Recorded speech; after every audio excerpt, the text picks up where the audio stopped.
Bienvenue chez Women, le podcast sans filtre qui s'intéresse au sujet de la femme, du sport à la santé pelvienne, en passant par des sujets souvent méconnus et parfois tabous. Au micro, Laura, Lise, kiné spécialisée dans le sport, mais aussi dans la santé pelvienne de la femme. Ici, dans ce podcast, on va échanger ensemble, on va clarifier, vulgariser, casser des mythes autour des spécificités de la femme. Bonne écoute. Bienvenue dans ce tout premier épisode de podcast. L'objectif de ce premier épisode, ça va être d'apprendre à se connaître.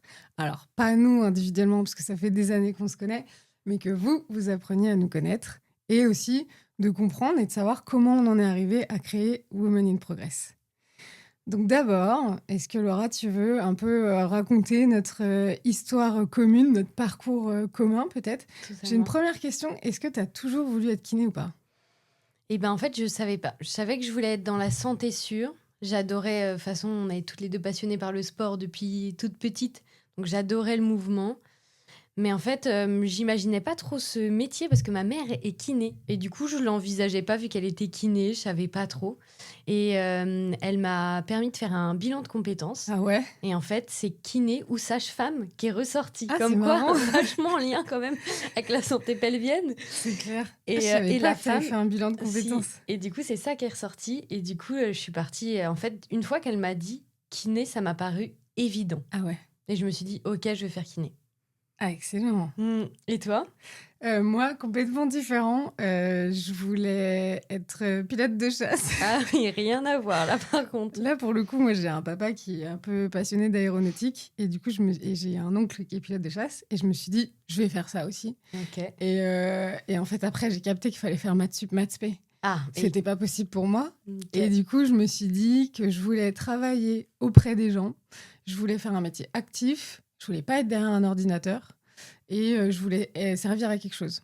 Et en fait, je pense que c'est plutôt par mon parcours de sportive, entre guillemets, j'ai rencontré un kiné qui était vraiment top. Parce que comme j'ai eu des années de problèmes, j'ai vu des dizaines de kinés. Et là, je me suis dit, OK, ça, c'est un chouette métier et je vais faire ça. Ok. Donc après, on est toutes les deux. En fait, on a eu notre bac. Ouais. On est parties toutes les deux en STAPS Ouais. où on s'est C'est rencontrées. là où on s'est rencontrés. À STAPS de Rennes. Ouais. Donc on devait faire notre première année. On devait en gros avoir la moyenne à peu près. Il fallait valider la licence, ouais. C'est ça, pour pouvoir passer notre concours. Parce que tout au long en fait de notre année, on avait des options. Ouais, on avait 4 matières. C'est ça. Où en fait c'était spécifique par rapport à notre spé de kiné pour pouvoir passer le concours après là-dessus. Donc on a commencé un petit peu à se côtoyer. On était dans la même classe. Ouais. Et à ce moment-là, il y avait 25 places pour pouvoir intégrer l'école de kiné. Ouais. On était 250 prétendants au début d'année. Et nous, dans la classe, il y avait vraiment des gens qui étaient très, très chauds. Et c'est vrai qu'on était déjà un petit peu... Enfin, on se côtoyait, on s'entendait bien, mais on n'était pas encore ultra copines parce qu'on était quand même en concurrence cette Ça première restait année. un petit peu la guéguerre Ouais, quand même. c'est vrai. Mais on s'échangeait certains de nos cours, donc ça voulait dire quand même qu'on commençait à mettre un pied dans cette amitié. Ouais, totalement. Et on a eu le concours. Ouais, on a toutes les deux eu le concours. On est passé à Rennes. Et puis là, très rapidement, dès qu'on a été en kiné, on s'est bien entendu. Exact.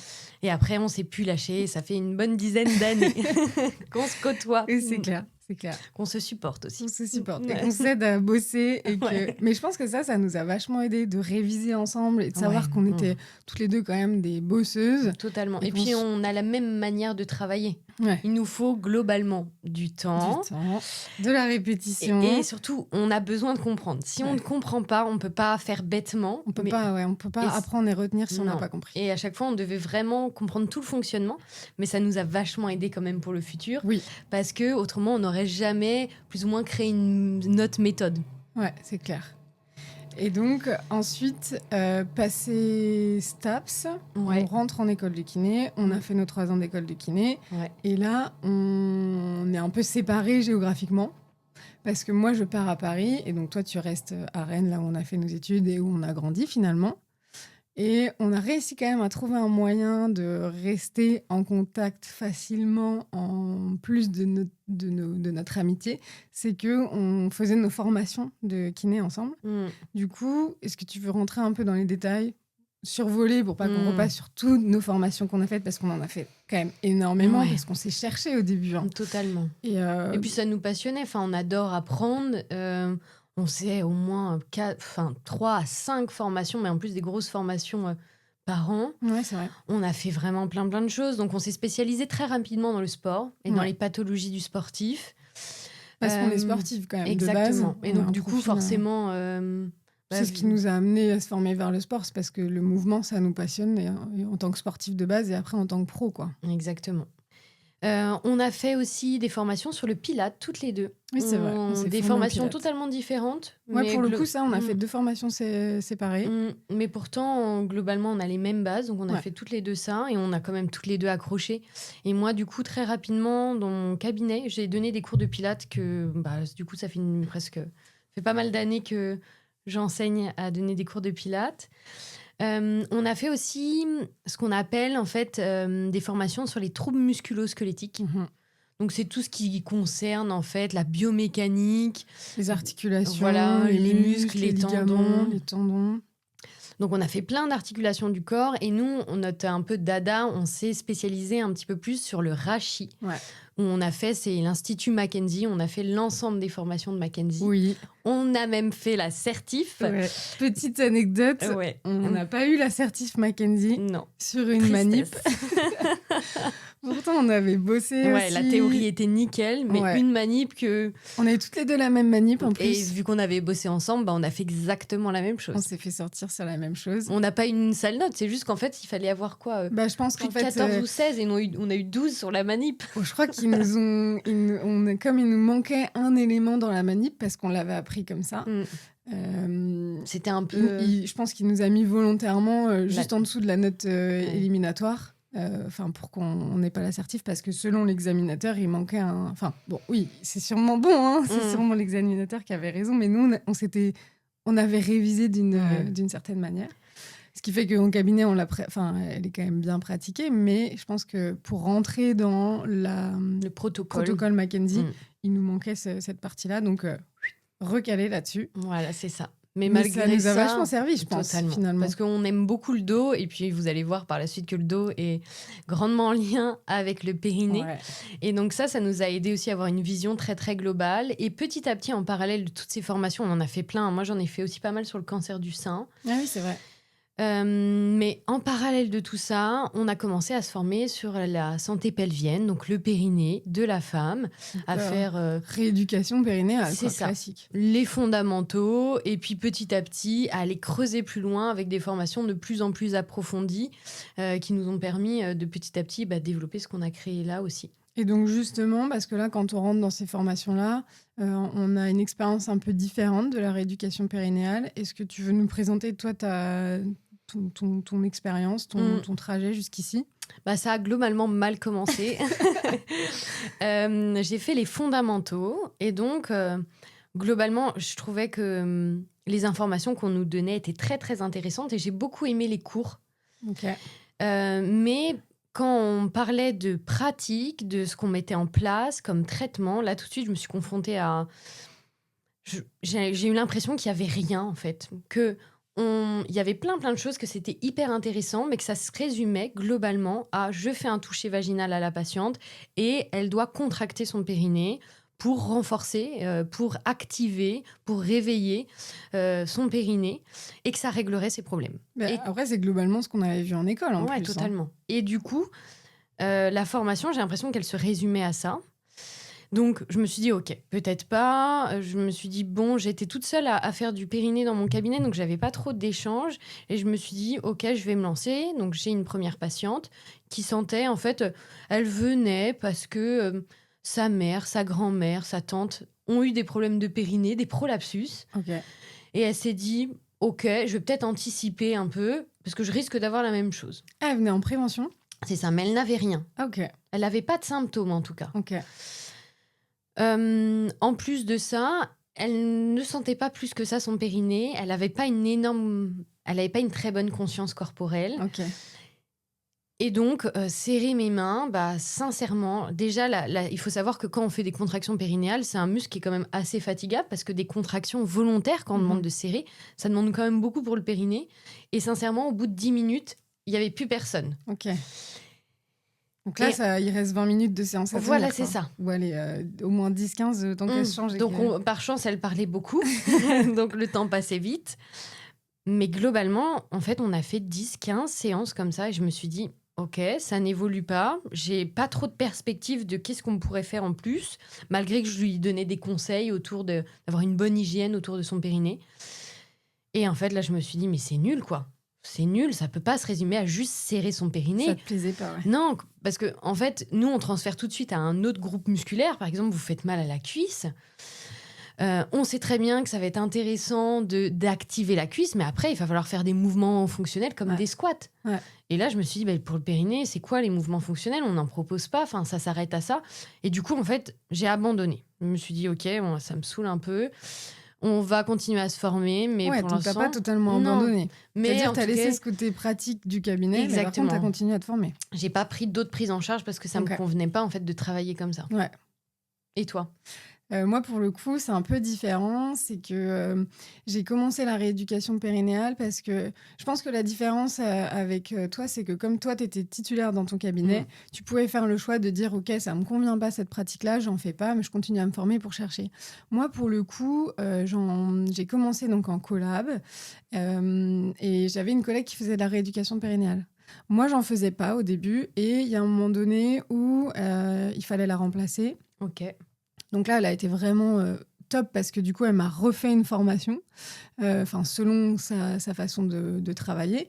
Et elle faisait vachement d'actifs avec ses patientes.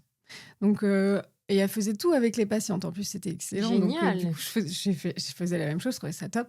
Et du coup, elle m'a réexpliqué un peu, parce que moi, ça faisait quelques mois que j'en avais pas fait. Enfin, c'était un peu loin les stages ou à l'école et tout. Et je me suis un peu heurtée à un problème. Alors, pour le coup, faire le toucher vaginal, ça ne me posait pas de problème parce que je me disais, si c'est indispensable, c'est un acte comme un autre. Je pense que les femmes, elles sont plus gênées que nous de le faire. Donc, les premières fois, quand on le fait, franchement, t'es pas très hyper à l'aise. Mais après, on s'y fait. Voilà, puis les patientes, elles sont moins à l'aise que nous encore. Et je me rendais bien compte, comme toi, que c'était vraiment une petite voie de passage, mais que c'était pas du tout suffisant. Et ma collègue, elle utilisait aussi les sondes. Et en fait, là où je me suis dit que ça allait pas du tout le faire pour moi, cette méthode de travailler, c'est que la sonde, donc c'était des sondes récentes, mais par contre, la machine d'électrostime, elle était... Est-ce que tu peux expliquer ce que c'est, ouais, peut-être ? Alors, du coup, c'est soit tu avais l'électrostimulation où tu as des petites... comme un décharge, un petit courant pour pouvoir stimuler la contraction du muscle. Sans qu'on y pense, sans qu'on le fasse vraiment. C'est un peu la machine qui le fait. Comme les petites électrodes qu'on pose sur nos muscles, sur les abdos, voilà. Des choses comme ça. C'est un peu le même principe. Et aussi, cette machine-là, elle faisait le biofeedback. Donc, en gros, la personne contracte autour de la sonde capte la contraction et ça se voit sur la machine. Ok. Mais en fait, et là, vous pouvez même faire des petits jeux. Ouais, c'est vrai, sur certaines machines. Enfin, la machine les plus récentes, il y a un écran et on peut faire un peu les jeux ou voir comment ça se passe. Mais là, pour le coup, il n'y avait pas d'écran. Et la machine, elle était un petit peu ancienne. Okay. Et je me suis dit, non, mais moi, je ne peux pas brancher mes patientes avec une sonde sur cette machine-là. En fait, je ne me sentais pas parce que elle, surtout, sûrement que ma collègue, elle maîtrisait le truc, elle était à l'aise et tout. Fine. Mais moi, je me suis dit, je ne vais pas le faire. Donc, je faisais un peu de manuel. Et après, comme je la voyais faire des exercices, je me suis dit, je fais la même chose. Et un peu comme toi, j'avais besoin d'aller sur du fonctionnel. Sauf qu'à ce moment-là, en fait, je faisais ça, mais je ne savais pas vraiment pourquoi tu le faisais, ouais. Et je me disais, OK, ça a l'air de fonctionner, on fait tel et tel exercice, mais... Et là, je me suis dit, mais il faut aller plus loin, il faut aller chercher à se former plus, quoi. Et du coup, on était dans cette démarche toutes les deux de se former plus. Et malheureusement, on n'a pas, comme on est deux sportives, qu'on a une façon de travailler en kiné du sport assez active par le mouvement, on n'arrivait pas à trouver des formations aussi poussées sur la prise en charge des sportives qui combinaient aussi la rééducation périnéale. C'est ça, là, et qui avait une vision assez globale, parce que nous, c'est vrai qu'on s'est heurté très rapidement à être limité à travailler que le plancher pelvien, et on voyait bien que ça suffisait pas, en fait. On avait besoin, au-delà de faire de l'actif, de faire bouger les gens, d'avoir une manière plus fonctionnelle de l'aborder, de venir travailler plein d'autres choses qui pouvaient aider le périnée à fonctionner correctement. Ouais. On a quand même des bonnes expériences de formation, notamment avec Benoît Stenstrup, qui a une vision très fonctionnelle, posturale du périnée. Et comme il fait aussi de la recherche, sa formation, elle est quand même très carré. Ouais, totalement. Et Parce ça qu'il y nous a a... vraiment, je pense, aidé Ouais, et confirmé dans notre démarche ouais. que ça pouvait marcher, ce qu'on allait, justement, ce sur quoi on travaillait, ce qu'on allait mettre en place. Parce que là, pour le coup, lui, il apportait une base de littérature. Oui, Donc, c'est là où nous, on a aussi... on s'est mis à plancher ouais, dessus, à lire des études, on en a lu énormément pour essayer de comprendre ce qu'on faisait et pourquoi ça fonctionnait. mm. Et donc, en parallèle de lire ses études, d'essayer de faire un maximum de formation sur la rééducation périnéale, on a aussi un peu expérimenté. Enfin, moi, dans mon souvenir, quand j'ai changé de cabinet après ce fameux premier cabinet, j'ai continué à faire de la rééducation périnéale. Et comme c'était des cabinets vraiment orientés sur la kiné du sport, et ben là, c'était des femmes plus sportives que ce que j'avais avant, donc Ok. aussi sportives que nous, on peut dire. Et je me souviens très bien d'une marathonienne qui avait des fuites urinaires passé 1h40 de séance. Quoi. Elle faisait des sorties, moins d'1h40, il n'y avait pas de fuite. Après, il y avait des fuites. Et du coup, elle avait fait la rééducation périnéale classique et tout ça. Et moi, je me suis dit, je ne vais pas du tout aller faire du manuel avec elle, parce Ouais, que sûrement que les collègues avant, elles avaient fait du travail qui était très bien fait, Mais ça mais que n'avait. ça ne fonctionnait pas Ouais, pour c'est elle. ça. Quoi. Et c'est là où, du coup, j'ai cherché... et j'ai pris mes connaissances de toutes les formations du coup musculo-squelettiques qu'on avait fait ensemble pour essayer de réfléchir à comment l'aider. Et aussi, c'est là où on en est arrivé à ce projet de travail aussi un petit peu à distance. C'est parce que cette patiente-là, je l'ai aidée sans la toucher. Et je me suis dit, OK, est-ce que c'est vraiment légitime qu'elle vienne dans le cabinet ? Est-ce que c'est vraiment de la kiné classique ? Est-ce qu'on ne pourrait pas être encore meilleur en lui donnant des exercices à faire à la maison, comme on fait pour les autres patients finalement ? Et est-ce qu'on ne pourrait pas aider plus de femmes si on applique ce qu'on faisait avec elle au cabinet, mais à distance, quoi ? Et donc, pour vous raconter un petit peu comment Comment on en est arrivé venu, à Women in Progress ? c'était un jour férié, je Ouais, crois. c'était un vendredi Ouais. férié. Et en fait, on cogitait parce qu'on a toujours voulu travailler ensemble. Vraiment, on s'était dit plus tard, on aurait un cab ensemble. En tout cas, on aurait un projet ensemble. Ouais, c'est Mais vrai. on s'est toujours dit ça. Ouais. Et on cherchait des fois en formation, qu'est-ce qu'on pourrait faire toutes les deux. Et puis une fois, en fait, je réfléchissais, je me disais, OK, faut qu'on se lance. Le cabinet, ça ne nous convenait plus vraiment de travailler de cette manière-là. Ouais. On en avait marre, on avait l'impression qu'on avait atteint nos limites. Ouais. Et là, on s'est dit, OK, on veut travailler différemment et on veut que ça soit encore plus qualitatif. Ouais. Et on adore forcément travailler avec les femmes, les Ouais. accompagner. Et on s'est dit... C'était une évidence. Hein. Ouais, totalement. Et on s'est dit, OK, en fait, on se lance, on va accompagner les femmes. Et on est parti dans un premier temps accompagner les femmes pendant leur grossesse. Et très, très rapidement, si on les accompagne pendant leur grossesse, on les a accompagnées en postpartum, donc après qu'elles aient accouché. Ouais. On a commencé par des copines. Ouais. Et en fait, ces copines-là, elles nous ont fait entièrement confiance et on les a accompagnées dès qu'elles sont rentrées de la maternité. Et on a mis en place, comme ce qu'on pourrait faire de la rééducation périnéale, sauf qu'on ne s'est pas arrêté qu'au périnée, mais de remettre en place des choses basiques. On a retravaillé l'ensemble du caisson, du tronc, etc. Et en fait, on a eu des résultats incroyables quand elles allaient voir leur gynéco, leur sage-femme, leur kiné à 6 semaines pour commencer la rééducation périnéale. Et les retours, c'était écoutez, madame, il n'y a pas besoin, même vos abdos, on voit bien qu'on vous avait retrouvé une tonicité. En plus, elles n'avaient aucun symptôme. Et on les a accompagnées comme ça jusqu'à leur reprise sportive, sans aucun problème. Et là, on s'est dit, OK, il y a un truc à faire. On tient quelque chose.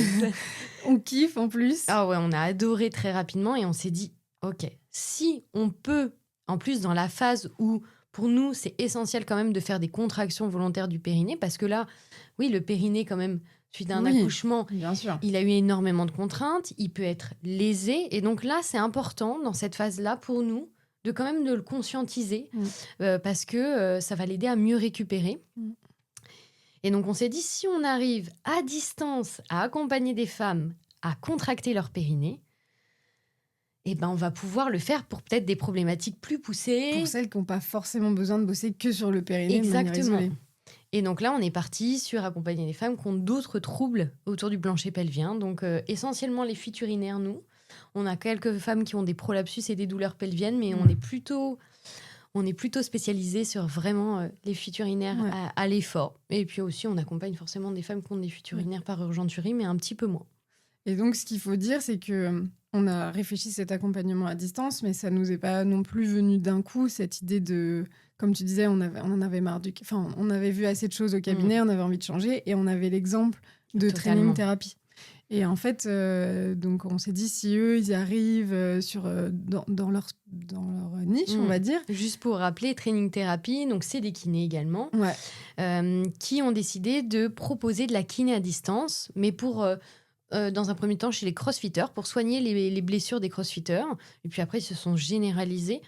Et en fait, ils arrivaient à traiter à distance des troubles justement musculo-squelettiques, donc des tendinopathies, des choses comme ça. Et c'est vrai qu'en voyant leur exemple, on s'est dit, OK, eh ben, on va essayer de faire comme eux. Et la chance qu'on a eue, c'est Et que pour le périnée. quand on réfléchissait à se lancer à distance, Oui. justement, Training Therapy lançait la Training Therapy School, donc, C'est ça. qui permet, enfin, l'objectif de cette formation, c'est d'aider les kinés à développer des actes, on va dire, déconventionnés, pour ça dépend l'objectif de chacun. Hein. L'idée, c'est pas de faire que du distance comme nous. Ça peut être en fonction des objectifs, mais d'aider à développer une activité déconventionnée. Du coup, nous, on a sauté sur l'occasion. Ouais, et ils nous ont vraiment aidés. Ils ont été un catalyseur et ça nous a permis vraiment de créer quand même sereinement cet accompagnement, parce qu'il ne faut pas se cacher, ça n'a pas été facile. On avait notre travail au cabinet, on avait nos journées bien remplies. Ouais. Et à côté, on essayait de se lancer sur les réseaux. Oui, donc, très difficile pour nous quand même. Si vous voyez les premières vidéos de Women in Progress, c'était laborieux. C'est très marrant. Et donc, de se lancer sur les réseaux, de parler de notre offre, de nous mettre en avant, ce qui a été quand même assez difficile pour nous, mais ils nous ont accompagnés à faire ça. Et on en est là aujourd'hui où on ne travaille plus du tout au cabinet. Ouais. Donc, pour redétailler un petit peu, qu'est-ce que fait Women in Progress à ce jour, si tu veux refaire un état de la situation. Maintenant, en fait, on accompagne les femmes à distance qui ont des troubles du plancher pelvien, donc comme j'ai cité tout à l'heure. Et les femmes en prépartum qui veulent continuer à bouger pendant leur grossesse et préparer au mieux leur accouchement. Et les femmes en postpartum. Pour pouvoir reprendre sereinement et puis avec des délais qui sont peut-être parfois optimisés par rapport à la rééducation périnéale classique. C'est ça.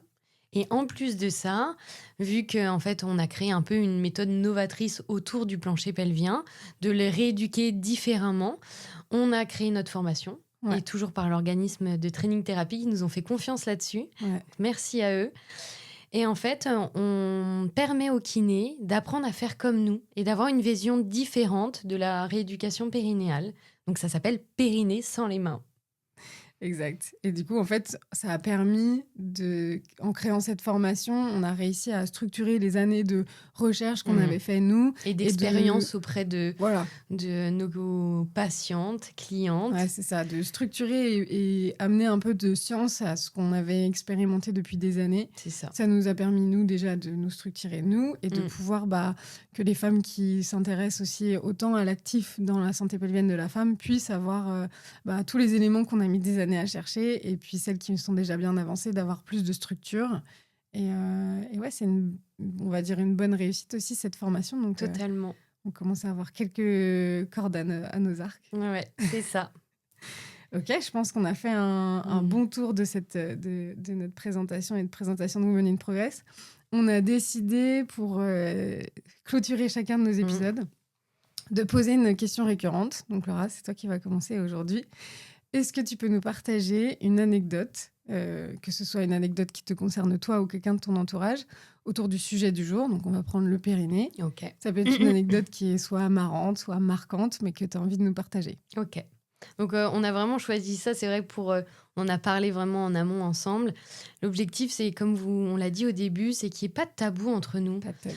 Pour nous, le périnée, c'est comme un autre groupe musculaire. Et donc, on n'a pas de problème à dire que j'ai des douleurs au genou, donc je ne peux pas faire tel exercice, ou je suis limitée, ou c'est gênant. Et du coup, ça devrait être pareil pour nous au niveau du périnée, que des fuites urinaires, ça soit pareil. Bah voilà, j'ai des fuites urinaires, donc je peux pas faire ça. Et donc, même j'en parle et je le dis pour pouvoir aussi, par la suite, être accompagnée et régler le problème. Donc, on se lance aussi à vous parler de notre cher périnée. Et justement, on va remonter un petit peu ce qu'on a vu tout à l'heure. Donc, quand j'étais en STAPS, je vais vous raconter la première fois où j'ai des fuites urinaires. Donc, j'étais en STAPS avec une copine qui va peut-être écouter ce podcast, qui va peut-être se retrouver. Donc, coucou. On était toutes les deux et puis, je sais pas pourquoi, on a bu énormément d'eau cette matinée-là parce qu'à un moment, on s'est rendu compte qu'en fait, on n'avait pas bu du tout et on s'est dit, oh là là, il faut qu'on rattrape ça. Et donc, on s'est mis à boire, je sais pas, presque 1 litre d'eau en très peu de temps, quoi. En un coup. Ouais. Okay. Et en plus de ça, forcément, en STAPS, on était épuisés parce qu'on travaillait sur le concours et à côté, on avait quand même pas mal d'entraînement de sport. Oui, donc, on buvait quand même pas mal de café. Donc déjà, c'est pas un mauvais combo. Mal, là. Et on allait à un cours de judo. Oui. Tu te souviens? Je me souviens de cet épisode. Et on arrive toutes les deux avec ma copine sur le parking. On sort de la voiture et je sais pas pourquoi, on était fatigués. On se met à avoir un fou rire. Mais un fou rire. On rigole. On se met à se plier en deux. Et là, la vessie qui était pleine à craquer, pliée en deux, en train de rigoler, mais on pouvait pas s'arrêter. On s'est toutes les deux littéralement pissé dessus. Toutes les deux? Ouais. En se regardant, on s'est fait... Oh putain, et ça a amplifié le fou rire parce qu'on se pissait littéralement dessus. Notre vessie s'est vidée, quoi. Ok. Et là, on s'est dit, on peut pas aller au judo. Mais on n'avait pas de change et tout. On s'est dit, mais c'est pas possible. Donc en fait, on a raté le cours de judo et on est rentré un peu honteuse chez nous. Ouais, je me souviens bien. Et ce qui est drôle en plus, enfin, c'est pas drôle, mais comme quoi ça peut arriver à toutes les femmes. Parce que moi, j'ai jamais eu d'autres incontinences urinaires d'effort. Oui, là, c'est quand même plurifactoriel. Parce Ouais, que c'était l'association, plein de facteurs. Le fou rire, la fatigue. Ouais, c'est ça. Et là, ma vessie et mon périnée, ils ont fait « Oh non, qu'est-ce qui se passe ?» Et ça a pas tenu, ça a ouvert les vannes. Mais globalement, j'ai jamais eu d'autres problèmes par rapport à ça. Et ça arrivait une fois. Ça peut arriver. Mais voilà, ma petite anecdote du jour. Et je pense qu'il y en aura d'autres qui vont être très marrantes. Ouais, je pense aussi. Ok, merci pour ce partage, Laura. Bon, on espère que ce podcast, ce premier épisode aura plu. Totalement. Merci beaucoup pour votre écoute. Et puis, on se retrouve au prochain épisode. À bientôt.